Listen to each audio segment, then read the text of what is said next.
വിശദമായ റിപ്പോർട്ടുകളിലേക്ക്. കൊച്ചിയിൽ ആക്രമണത്തിനിരയായ നടിക്ക് പിന്തുണയുമായി സിനിമാ ലോകത്തിന്റെ പ്രതിഷേധ കൂട്ടായ്മ. ഇത്തരം സംഭവങ്ങൾ ആവർത്തിക്കാതിരിക്കാൻ കർശന നടപടി വേണമെന്നും പ്രതിഷേധ കൂട്ടായ്മ ആവശ്യപ്പെട്ടു. രാഷ്ട്രീയ രംഗത്തെ പ്രമുഖരും കൂട്ടായ്മയിൽ പങ്കെടുക്കാനായി അണിചേർന്നു. കഴിഞ്ഞ ദിവസം അക്രമത്തിനിരയായ താരത്തിന് ഐക്യദാർഢ്യവുമായിട്ടായിരുന്നു സിനിമാ പ്രവർത്തകർ കൊച്ചിയിൽ ഒത്തുകൂടിയത്. തങ്ങളുടെ സഹോദരിക്കുണ്ടായ അനിഷ്ട സംഭവത്തിൽ അവർ നടുക്കം രേഖപ്പെടുത്തി. ആ സഹോദരി ഇന്നൊരു പ്രതിരോധത്തിൻ്റെ പ്രതീകമാണ്. അവരുടെ പ്രതിരോധത്തിൻ്റെ പ്രതീകം തീർത്ത നാളം ഞങ്ങൾ ഓരോരുത്തരും ഏറ്റുവാങ്ങുകയാണ്. ഈ നാളം അഗ്നിഗോളമായി മനുഷ്യ മനസ്സാക്ഷി മരവിച്ചവരുടെ മുകളിൽ ആഞ്ഞു പതിക്കും. ഇങ്ങനെ ഒന്ന് തുടങ്ങിയാൽ പിന്നെ പലരും ചിലപ്പോൾ അതൊക്കെ വന്നു വരും.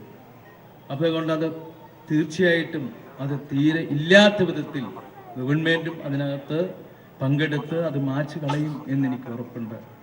സംഭവത്തിലെ ഗൂഢാലോചന അന്വേഷിക്കണമെന്ന് അവർ ആവശ്യപ്പെട്ടു. ഇതിന് പിന്നിൽ നടന്നിരിക്കുന്നത് ഒരു ക്രിമിനൽ ഗൂഢാലോചനയാണ്. ഈ ഒരു ഗൂഢാലോചനയ്ക്ക് പിന്നിൽ പ്രവർത്തിച്ചവരെ നിയമത്തിന് മുന്നിൽ കൊണ്ടുവരാൻ ഉള്ള പ്രവർത്തനങ്ങൾക്കെല്ലാം അങ്ങേയറ്റം പൂർണ്ണമായ പിന്തുണ നൽകുക എന്നതാണ് നമുക്കിവിടെ ചെയ്യാൻ സാധിക്കുക. സിനിമക്കാർക്കിടയിലെ ക്രിമിനൽ വൽക്കരണം ആപത്താണെന്നും നടപടി സ്വീകരിക്കുമെന്നും കൂട്ടായ്മ വ്യക്തമാക്കി. ചലച്ചിത്ര രംഗത്തുള്ള നമ്മൾ സഹപ്രവർത്തകരെല്ലാം ശ്രദ്ധിക്കേണ്ട ഒരു കാര്യം, നമുക്കിടയിൽ ക്രിമിനൽ വൽക്കരണം നടന്നുകൊണ്ടിരിക്കുന്നു എന്നുള്ള സൂചനയാണ്. ഇതുവരെ നമ്മളെല്ലാം ചലച്ചിത്ര രംഗത്തുള്ളവരെല്ലാവരും അഹങ്കരിച്ചൊരു കാര്യമുണ്ട്. നമ്മളെല്ലാം സുഹൃത്തുക്കളെ പോലെയാണ്, നമ്മളെല്ലാം അത്രമാത്രം സ്നേഹത്തിലും സൗഹൃദത്തിലും കഴിയുന്നവരാണ്. നമുക്കിടയിൽ ഇത്തരം ക്രിമിനലുകൾ നുഴഞ്ഞു കയറാനുള്ള യാതൊരു സാധ്യതയുമില്ലെന്ന്. പക്ഷെ അതുണ്ടായിക്കൊണ്ടിരിക്കുന്നു എന്നുള്ളത് നമുക്ക് തരുന്നൊരു ആപൽ സൂചന തന്നെയാണ്. അക്രമത്തിനിരയായ നടി ലാലിന്റെ വീട്ടിലാണ് അഭയം തേടിയിരുന്നത്. ഓടിക്കച്ചുവന്ന് എൻ്റെ നെഞ്ചിൽ കെട്ടിപ്പിടിച്ച് കരഞ്ഞുകൊണ്ട് ലാൽ ചേട്ടാ എന്ന് കരഞ്ഞ ആ ശബ്ദത്തിന് അത് ഈ ലോകത്തുള്ള എല്ലാ സ്ത്രീകളും ഒരുമിച്ച് കരഞ്ഞാൽ അത്ര ശബ്ദം ഉണ്ടാവില്ല. ആ ശബ്ദം കേൾക്കാനായിട്ട് നമ്മുടെ അമ്മയ്ക്കോ മകൾക്കോ വരുന്നൊരവസ്ഥ വരെ കാത്തിരിക്കേണ്ടി വരരുത്. ലാൽ സംഭവം വിവരിച്ചപ്പോൾ സഹപ്രവർത്തകരെ അത് കണ്ണീരിലാഴ്ത്തി. News bureau, Kochi. കൊച്ചിയിൽ നടിക്ക് അനുഭവിക്കേണ്ടി വന്നത് പോലത്തെ പീഡനം സമീപകാലത്ത് മലയാള സിനിമയിൽ 3 നടികൾക്ക് കൂടി നേരിടേണ്ടി വന്നതായും നടനും നിർമ്മാതാവുമായ ലാലിന്റെ വെളിപ്പെടുത്തൽ. കാര്യം തന്നോട് പറഞ്ഞത് പോലീസ് മേധാവി ലോക്നാഥ് ബെഹ്റയെന്നും പ്രതിഷേധ കൂട്ടായ്മയിൽ ലാൽ പറഞ്ഞു. എന്നാൽ അപമാന ഭയം മൂലമോ പണം കൊടുത്ത് ഒതുക്കിയത് മൂലമോ ഇക്കാര്യം പുറം ലോകം അറിയാതെ പോയതായും DGP പറഞ്ഞതായി ലാൽ വെളിപ്പെടുത്തി. 3 കേസുകൾ അടുത്ത കാലത്ത് നിങ്ങളുടെ ഇൻഡസ്ട്രിയുമായി ബന്ധപ്പെട്ട് തന്നെ നടന്നു കഴിഞ്ഞിട്ടുണ്ട്. പക്ഷെ ഇതെല്ലാം ആരും അറിയാതെ പോകുന്നു. പണം കൊടുത്ത് ഒതുക്കിയതോ അപമാനം പേടിച്ചിട്ട് അറിയണ്ട എന്ന് കരുതിയിട്ട് ഒതുക്കിയതൊക്കെ ആയിട്ട്. ലാല്, ഇതും അങ്ങനെ തീർന്നു പോകരുത്. അതിന് അവൾ മാത്രമാണ് നിൽക്കേണ്ടത്. അതിൻ്റെ ഉത്തരവാദിത്വം നിങ്ങൾ ഏറ്റെടുക്കണം. അതാണ് നിങ്ങൾ ചെയ്യേണ്ടത്. അല്ലാതെ മറ്റു കാര്യങ്ങളും ചെയ്തിട്ടില്ല. അവളെ ഇതിന് ശക്തി കൊടുക്കണം. പൾസർ സുനിയുടെ ഫോൺ രേഖകൾ പോലീസ് ശേഖരിച്ചു. സിനിമാ ബന്ധമുള്ളവർ സുനിയെ വിളിച്ചിരുന്നെന്നും പോലീസ് പറയുന്നു. നടിയെ ആക്രമിച്ച സംഘത്തിൽ 6 പേരെന്നും പോലീസ്. വിവരങ്ങളുമായി ഉമേഷ് ചേരുകയാണ്. ഉമേഷ്, അന്വേഷണം അതിന്റെ നിർണായക ഘട്ടത്തിലേക്ക് എത്തുന്നു എന്ന് വേണോ മനസ്സിലാക്കാൻ? സുനിയുമായി ബന്ധപ്പെട്ട പുതിയ വിവരങ്ങൾ ലഭ്യമായിട്ടുണ്ടെന്നാണോ കരുതുന്നത്? നടി ആക്രമിക്കപ്പെട്ട സംഭവത്തിൽ ആദ്യം അറസ്റ്റിലായ മാർച്ചാണ് കേസിലെ ഗൂഢാലോചന സംബന്ധിച്ച മൊഴി പോലീസിന് നൽകിയിരിക്കുന്നത്. ഈ കൃത്യത്തിൽ പങ്കെടുത്തവർക്ക് മുഖ്യപ്രതി സുനിൽ 30 ലക്ഷം വാഗ്ദാനം ചെയ്തുവെന്നാണ് മൊഴി നൽകിയിരിക്കുന്നത്. സംഭവത്തിന് ശേഷം സിനിമാ രംഗത്തുള്ള ചിലർ സുനിലിനെ വിളിച്ചതിന്റെ ഫോൺ രേഖയും പോലീസിന് ലഭിച്ചിട്ടുണ്ട്. ടാറ്റ ഏസ് കാറിലാണ് പൾസർ സുനി അടക്കമുള്ളവർ സംഭവത്തിന് ശേഷം കടന്നു കളഞ്ഞതെന്നും പിടിയിലായവർ മൊഴി നൽകിയിട്ടുണ്ട്. കോയമ്പത്തൂരിൽ നിന്നും പിടികൂടിയ കൊട്ടേഷൻ സംഘാംഗം വടിവാൾ സലീം, പ്രദീപ് എന്നിവരാണ് സംഭവവുമായി ബന്ധപ്പെട്ട പോലീസ് കസ്റ്റഡിയിൽ തുടരുന്നത്. മുഖ്യപ്രതി സുനിൽ, കൂട്ടുപ്രതികളായ ബിജീഷ്, മണികണ്ഠൻ എന്നിവർക്ക് വേണ്ടിയുള്ള അന്വേഷണം പോലീസ് ഊർജിതമാക്കി. ഇവർ കേരളം വിട്ടിട്ടില്ലെന്നാണ് പോലീസിന്റെ ഇപ്പോഴത്തെ നിഗമനം. അതിനാൽ 3 ഉടൻ പിടിയിലാകുമെന്നാണ് സൂചന. ശരി, ഉമേഷാണ് വിവരങ്ങൾ നൽകിയത്. പൾസർ സുനി കൊടും ക്രിമിനൽ. നിരവധി കേസുകളാണ് ഇയാൾക്കെതിരെ നിലവിലുള്ളത്. പൾസർ സുനിക്കെതിരെ വെളിപ്പെടുത്തലുമായി പ്രമുഖരും രംഗത്തെത്തി. പെട്രോൾ പമ്പ് ആക്രമിച്ച് പണം തട്ടലടക്കം നിരവധി കേസുകളാണ് പൾസർ സുനിക്കെതിരെ നിലവിലുള്ളത്. ഇത്തരത്തിൽ തട്ടിക്കൊണ്ടുപോകലാണ് ഇയാളുടെ പ്രധാന ക്രിമിനൽ പ്രവൃത്തി. പൾസർ സുനിയുടെ ക്രിമിനൽ പശ്ചാത്തലം മനസ്സിലാക്കി വർഷങ്ങൾക്ക് മുമ്പ് ഇയാളെ തന്റെ ഡ്രൈവർ സ്ഥാനത്ത് നിന്ന് ഒഴിവാക്കിയിരുന്നുവെന്ന് നടനും MLA-യുമായ മുകേഷ് പറഞ്ഞിട്ടുണ്ട്. ഒരു 3 കൊല്ലം മുമ്പ് എൻ്റെ കൂടെ 1 കൊല്ലം വർക്ക് ചെയ്തിരുന്ന ആളാണ് ഈ സുനിൽ എന്ന് പറഞ്ഞ ആൾ. അന്നത്തെ സമയത്ത് തന്നെ എൻ്റെ അടുത്ത് വളരെ ഉയർന്ന ഒരു പോലീസ് ഉദ്യോഗസ്ഥൻ, അദ്ദേഹത്തിൻ്റെ വളരെ അടുത്ത സുഹൃത്താണ്, എൻ്റെ അടുത്ത് ഒരു പകുതി തമാശയും പകുതി സീരിയസ് ആയിട്ട് അദ്ദേഹം പറഞ്ഞിട്ടുണ്ട്. ഇവരൊക്കെ എന്തെങ്കിലുമൊക്കെ മോശപ്പെട്ട ബന്ധങ്ങളുള്ള ഒരു ആളാകാൻ സാധ്യതയുണ്ട് എന്ന് അദ്ദേഹം ഒരു ഉപദേശ രൂപേണ എൻ്റെ അടുത്ത് പറഞ്ഞിട്ടുണ്ട്. ഒരു ദിവസം ഞാൻ സുനിലിൻ്റെ അടുത്ത് പറഞ്ഞു, ഇങ്ങനെ ഞാൻ കുറച്ചാൾ കാണത്തില്ല, തൽക്കാലം നമുക്ക് പിന്നെ ഇതിൻ്റെ ആവശ്യമില്ല. സിദ്ദിഖ് ലാൽ എന്നെ വിളിച്ചിട്ട് പറഞ്ഞു, ഒരു മനുഷ്യൻ പോലും പറഞ്ഞില്ല ഇദ്ദേഹം ഇങ്ങനെ ഒരു സംഭവത്തിൻ്റെ അല്ലെങ്കിൽ ഇങ്ങനെ ഒരു വലിയ ക്രിമിനലാണെന്ന്. അങ്ങനെയാണെങ്കിൽ ഒരിക്കലും ഞാൻ എൻ്റെ ഫിലിം കമ്പനിയിൽ വെക്കില്ലായിരുന്നു. കഴിഞ്ഞ ദിവസം പീപ്പിൾ TV ന്യൂസ് ആൻഡ് വ്യൂസിൽ നിർമ്മാതാവ് സുരേഷ് കുമാർ പൾസർ സുനിയെ സംബന്ധിച്ച് തന്റെ അനുഭവം വെളിപ്പെടുത്തിയത് ഇങ്ങനെ. എൻ്റെ ഭാര്യയ്ക്ക് ഇതേപോലൊരു പ്രശ്നമുണ്ടായി. റെയിൽവേ സ്റ്റേഷനിൽ കാർ വന്നിട്ട് കാറിന് പകരം ഒരു ടെമ്പോ ട്രാവലർ വന്നു. ടെമ്പോ ട്രാവലറിൽ ഷൂട്ടിങ്ങിന് പോയതാണ് എറണാകുളത്ത് 5 കൊല്ലം മുമ്പ് ഒരു പടത്തിൻ്റെ. അപ്പം ആ ടെമ്പോ ട്രാവലിൽ കയറി ഹോട്ടലിൽ രമണ ഇൻ എന്ന് പറഞ്ഞ ഹോട്ടലിൽ പോകണമെന്ന് പറഞ്ഞ് പോയിട്ട്, അപ്പോൾ രമണ ഇന്നിൽ എത്തുന്നതിന് മുമ്പ് ഇത് ലേക്ക് ഷോർ കഴിഞ്ഞ് വീണ്ടും കറങ്ങുകയാണ്. 2-3 പ്രാവശ്യം കറങ്ങിയപ്പോൾ എന്നെ ഫോൺ ചെയ്ത് പറഞ്ഞു, വൈഫ് അയാളുടെ അടുത്ത് എന്താണ് ഇങ്ങനെ കറങ്ങുന്നതെന്ന് ചോദിച്ചു കഴിഞ്ഞപ്പോഴത്തേക്ക് ഉടനെ തന്നെ പിന്നെ വീണ്ടും കൊണ്ട് രമണ ഇന്നിൽ കൊണ്ട് വിടുകയായിരുന്നു. അപ്പോൾ അതിൻ്റെ ഏറ്റവും വലിയ കോയിൻസിഡൻസ് എന്ന് പറഞ്ഞാൽ ഇന്ന് ഇതിൻ്റെ അകത്ത് രാവിലെ ജോണി സാഹിർ എന്നെ വിളിച്ചിട്ട് പറഞ്ഞു, ഈ പൾസർ സുനി എന്ന് പറഞ്ഞ ആളാണ് അന്ന് ആ വണ്ടി ഓടിച്ചിരുന്നത്, ഇന്ന് കിട്ടാനുള്ള പ്രതി. ഇന്നേ വരെ ഈ 5 കൊല്ലം മുമ്പാണ് ഞാൻ പറഞ്ഞ ഒരു റിപ്പോർട്ട് ഇതാണെന്നും പറഞ്ഞിട്ടൊരു കംപ്ലൈൻറ്റിൻ്റെ ഒരു കാര്യം പോലും കിട്ടിയില്ല എന്ന്. ഇതോടെ നിരപരാധിയായ നടിയെ തട്ടിക്കൊണ്ടുപോയി ആക്രമിക്കാൻ ശ്രമിച്ച സംഭവം പൾസർ സുനിയുടെ ക്രിമിനൽ ആസൂത്രണം തന്നെയെന്ന് ബോധ്യമാകുന്നു. News desk people TV news.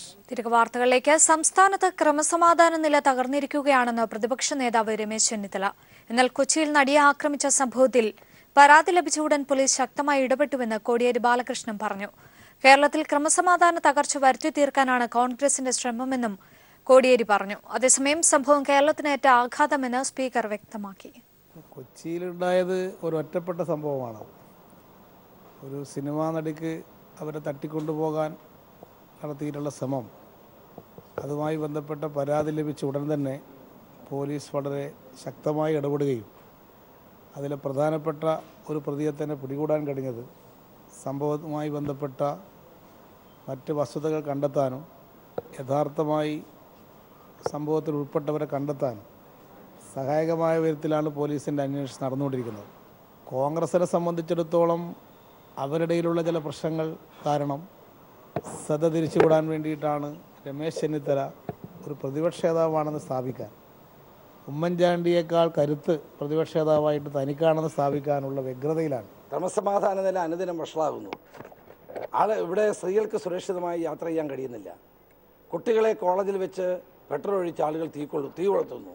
ഇതൊക്കെ കണ്ടിട്ടും കേരളത്തിൽ ഒന്നും സംഭവിക്കുന്നില്ല എന്ന കോടിയേരി ബാലകൃഷ്ണൻ്റെ വാദം ജനങ്ങൾ വളരെ വളരെ ഹാസ്യത്തോടു കൂടിയാണ് കാണുന്നത്. കേരളത്തിൻ്റെ ഒരു സാമൂഹ്യ ജീവിതത്തിന് ഏറ്റവും വലിയ ആഘാതമാണ്, അവിശ്വസനീയമാണ്. അതുകൊണ്ട് വളരെ ശക്തമായ നടപടി സ്വീകരിക്കാൻ ഗവൺമെൻറ് മുൻകൈയെടുക്കണം. കലാകാരികൾക്ക് രാത്രികാലങ്ങളിലുള്ള സുരക്ഷിത യാത്രകൾക്ക് എല്ലാ നടപടികളും സർക്കാർ സ്വീകരിച്ചിട്ടുണ്ടെന്ന് നടനും MLA-യുമായ മുകേഷ് മാധ്യമങ്ങളോട് പറഞ്ഞു. നടികൾക്ക് വേണമെങ്കിൽ വനിതാ പോലീസിന്റെ സംരക്ഷണം തേടാം. ഈ സൗകര്യങ്ങൾ എല്ലാവരും ഉപയോഗിക്കണമെന്നും അദ്ദേഹം വ്യക്തമാക്കി. സിനിമയിലുള്ള അല്ലെങ്കിൽ കലാകാരനായിട്ടുള്ള ആരെങ്കിലും എവിടെയെങ്കിലും ഇതേ കണക്ക് ഒറ്റയ്ക്ക് പോകുന്നുണ്ടെങ്കിൽ ഒരു നമ്പർ തരും. ആ നമ്പറിൽ വിളിക്കണം. ആ പോകുന്ന വഴി അത് പോലീസ് ശ്രദ്ധിക്കും, ചെല്ലുന്ന വഴി ശ്രദ്ധിക്കും, ആ പോകുന്ന ഡ്രൈവറിൻ്റെ കുറിച്ചുള്ള കാര്യങ്ങൾ ശ്രദ്ധിക്കും. പ്രത്യേകിച്ചും സ്ത്രീകളാണെങ്കിൽ, നടികൾ ആണെങ്കിൽ, ഇനി സിനിമയിലാണെങ്കിലും നാടകത്തിലാണെങ്കിലും ഒക്കെ നടികൾ എവിടെയെങ്കിലും പോകുന്നുണ്ടെങ്കിൽ അത് ഒരു വനിതാ പോലീസിനെ കൂടെ വിടാൻ വരെ നമ്മുടെ പോലീസ് തയ്യാറാണ്. അതിനുവരെയുള്ള സംവിധാനങ്ങൾ DGP ഏർപ്പാട് ചെയ്തിട്ടുണ്ട്. അപ്പോൾ ആ ഫെസിലിറ്റീസ് ഒന്നും ആരും ഉപയോഗിക്കാതിരിക്കരുത്. ഗുണ്ടാവിരുദ്ധ പ്രവർത്തനങ്ങൾ ശക്തമാക്കി Kochi city police. Police station തിരിച്ചുള്ള സാമൂഹ്യ വിരുദ്ധരുടെ പട്ടിക പോലീസ് പുറത്തുവിട്ടു. തയ്യാറാക്കി ക്രിമിനൽ പശ്ചാത്തലമുള്ള 70 പേർ നിരീക്ഷണത്തിലാണെന്നും പോലീസ് അറിയിച്ചു. ഇസ്ലാം മതം സ്വീകരിച്ച കൊടിഞ്ഞി പുല്ലാണി ഫൈസലിനെ കൊലപ്പെടുത്താൻ ഗൂഢാലോചന നടന്നത് തിരൂരിലെ RSS ആസ്ഥാനത്ത്. ഇവിടെ പ്രതികൾ ആയുധങ്ങൾ ഒളിപ്പിച്ചതിന്റെയും രക്തക്കറയുള്ള വസ്ത്രങ്ങൾ നശിപ്പിച്ചതിന്റെയും തെളിവുകൾ അന്വേഷണ സംഘത്തിന് ലഭിച്ചു. ഇസ്ലാം മതം സ്വീകരിച്ച ഫൈസൽ നവംബർ 19 കൊല്ലപ്പെട്ടത്. താനൂർ റെയിൽവേ സ്റ്റേഷനിലേക്ക് ഓട്ടോറിക്ഷയിൽ പോകുന്നതിനിടെ 2 ബൈക്കുകളിലെത്തിയ സംഘം ഫൈസലിനെ പിന്തുടർന്ന് കൊടിഞ്ഞി ഫാറൂഖ് നഗറിൽ വെച്ച് വെട്ടിക്കൊലപ്പെടുത്തുകയായിരുന്നു. ഫൈസലും ഭാര്യയും 3 മക്കളും ഇസ്ലാം മതം സ്വീകരിച്ചതിലെ വിരോധമായിരുന്നു കൊലയ്ക്ക് കാരണം. സംഭവത്തിൽ പിടിയിലായവരെല്ലാം RSS പ്രവർത്തകർ. കഴിഞ്ഞ ദിവസം പോലീസ് അറസ്റ്റ് ചെയ്ത RSS തിരൂർ താലൂക്ക് സഹകാര്യവാഹക് മഠത്തിൽ നാരായണൻ നിന്നാണ് നിർണായകമായ തെളിവുകൾ പോലീസിന് ലഭിച്ചത്.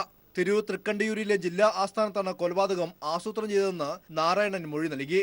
പ്രതികൾ രക്തക്കറയുള്ള വസ്ത്രങ്ങൾ കത്തിച്ചതിന്റെ തെളിവുകൾ പോലീസിന് ലഭിച്ചു. ആയുധങ്ങൾ ഒളിപ്പിച്ചതും ഇതേ കേന്ദ്രത്തിലായിരുന്നു. ഒരു വിമുക്ത പഠനം ഉൾപ്പെടെ 9 RSSകാരെയാണ് സംഭവവുമായി ബന്ധപ്പെട്ട് പോലീസ് അറസ്റ്റ് ചെയ്തത്. News bureau, Malappuram. People exclusive. CK ജാനുവിന്റെ പാർട്ടി പിളരുന്നു. സംസ്ഥാന സെക്രട്ടറി ബിജു കാക്കത്തോടിന്റെ നേതൃത്വത്തിൽ ഒരു വിഭാഗം പാർട്ടി വിടുന്നു. NDA വയനാട് ജില്ലാ കൺവീനറാണ് ബിജു. ജാനുവിന്റെ നേതൃത്വത്തിൽ ഇന്ന് നടന്ന മുത്തങ്ങ അനുസ്മരണം ഈ വിഭാഗം ബഹിഷ്കരിച്ചു. CK ജാനു BJPയുടെ ഫണ്ടിംഗ് ഏജന്റ് എന്നും ആരോപണമുയർന്നു. CK ജാനുവിന്റെ നേതൃത്വത്തിലുള്ള ആദിവാസി ഗോത്ര മഹാസഭയും ജനാധിപത്യ രാഷ്ട്രീയ സഭയുമാണ് പിളർപ്പിലേക്ക് നീങ്ങുന്നത്. ആദിവാസി ഗോത്ര മഹാസഭ സംസ്ഥാന ജനറൽ സെക്രട്ടറി ബിജു കാക്കത്തോടിന്റെ നേതൃത്വത്തിൽ ഒരു വിഭാഗം സംഘടന വിടാൻ തീരുമാനിച്ചു. ജാനുവിന്റെ നേതൃത്വത്തിൽ കൽപ്പറ്റയിൽ നടന്ന മുത്തങ്ങ അനുസ്മരണ ചടങ്ങ് ബിജുവും സംഘവും ബഹിഷ്കരിച്ചു. ആദിവാസി വിഭാഗങ്ങളെ BJP വൽക്കരിക്കാനുള്ള CK ജാനുവിന്റെ നീക്കങ്ങളിൽ പ്രതിഷേധിച്ചാണ് ഇവർ പാർട്ടി വിടുന്നത്. CK ജാനു BJPയുടെ ഫണ്ടിംഗ് ഏജന്റാണ്. ജാനുവിന് ആദിവാസി വിഷയങ്ങളിൽ യാതൊരു താല്പര്യവുമില്ല. ജാനുവിന് അധികാരമോഹമാണെന്നും ബിജുവും സഹപ്രവർത്തകരും ആരോപിക്കുന്നു. BJP നേതൃത്വം നൽകുന്ന രാഷ്ട്രീയ മുന്നണിയായ NDAയുടെ വയനാട് ജില്ലാ കൺവീനർ കൂടിയാണ് ബിജു. സംസ്ഥാന തലത്തിൽ CK ജാനുവിന്റെ സംഘടനയ്ക്ക് ബദലായി ആദിവാസി മേഖലയിൽ പുതിയൊരു പ്രസ്ഥാനം രൂപീകരിച്ച് മുന്നോട്ട് നീങ്ങാനാണ് ബിജു കാക്കത്തോടിന്റെയും സഹപ്രവർത്തകരുടെയും തീരുമാനം. അതിനിടെ പീപ്പിൾ വാർത്ത പുറത്തു വന്നതിനെ തുടർന്ന് ബിജുവിനെ അനുനയിപ്പിച്ച് കൂടെ നിർത്താൻ BJP നേതൃത്വം നീക്കങ്ങൾ ആരംഭിച്ചിട്ടുണ്ട്. PV കുട്ടൻ, കോഴിക്കോട്. 122ാമത് മാരാമൺ കൺവെൻഷൻ സമാപിച്ചു. ലക്ഷക്കണക്കിന് വിശ്വാസികളാണ് ഇത്തവണയും കൺവെൻഷനിൽ പങ്കെടുത്തത്. മാരാമൺ കൺവെൻഷന്റെ ചരിത്രത്തിൽ മാറ്റങ്ങളൊന്നും വരുത്താതെയാണ് ഇത്തവണയും കൺവെൻഷൻ അവസാനിച്ചത്. 122ാമത് മാരാമൺ കൺവെൻഷനാണ് മാരാമൺ മണൽപ്പുറത്ത് അവസാനിച്ചത്. ഫെബ്രുവരി 12 ആരംഭിച്ച കൺവെൻഷനിൽ വിവിധ രാജ്യങ്ങളിൽ നിന്നടക്കം നിരവധി പ്രമുഖരായിരുന്നു പങ്കെടുത്തതും. USA-യിൽ നിന്നുള്ള റവറന്റ് ക്ലയോഫസ് ജേലാറുവും ദക്ഷിണാഫ്രിക്കയിൽ നിന്നുള്ള ബിഷപ്പ് എഡ്വേർഡ് മുകുന്ദലേലി റാമലോണ്ടിയും UK-യിൽ നിന്നുള്ള ലോർഡ് ഗ്രിഫിത്തുമായിരുന്നു വിദേശ രാജ്യങ്ങളിൽ നിന്നും സുവിശേഷകരായി എത്തിയവരിൽ പ്രമുഖർ. ദിവസവും രാവിലെ 10 മണിക്ക് ആരംഭിച്ച കൺവെൻഷനിൽ ലക്ഷക്കണക്കിന് വിശ്വാസികളായിരുന്നു കഴിഞ്ഞ ഒരാഴ്ച മാരാമൺ മണൽപ്പുറത്തേക്ക് ഒഴുകിയെത്തിയിരുന്നത്. സുവിശേഷ പ്രസംഗങ്ങൾക്ക് പുറമെ സ്ത്രീകൾക്കും പുരുഷന്മാർക്കും പ്രത്യേകം ബൈബിൾ ക്ലാസുകളും കുട്ടികൾക്ക് പ്രത്യേക യോഗവും ഉണ്ടായിരുന്നു. 100ന്റെ നിറവിലെത്തിയ ഫിലിപ്പോസ് മാർ ക്രിസോസ്റ്റം വലിയ മെത്രാപ്പൊലീത്തയുടെ പിറന്നാൾ ആഘോഷമായിരുന്നു ഈ വർഷത്തെ കൺവെൻഷനിലെ പ്രധാന പരിപാടി. മാരാമൺ കൺവെൻഷന്റെ ചരിത്രത്തിൽ മാറ്റമൊന്നും വരുത്താതെയാണ് ഇത്തവണത്തെയും കൺവെൻഷൻ അവസാനിച്ചത്. രാത്രി പൊതുയോഗങ്ങളിൽ ഇത്തവണയും സ്ത്രീകളെ പ്രവേശിപ്പിച്ചില്ല. മറ്റ് രാഷ്ട്രീയ കാര്യങ്ങളിലും സഭയുടെ നിലപാട് ആദ്യമേ തന്നെ സഭാ അധ്യക്ഷൻ കൃത്യമായി വ്യക്തമാക്കിയതും ഈ കൺവെൻഷന്റെ പ്രത്യേകതയായിരുന്നു. മാരാമണിൽ നിന്നും ബിജേഷ് നടുവിൽ.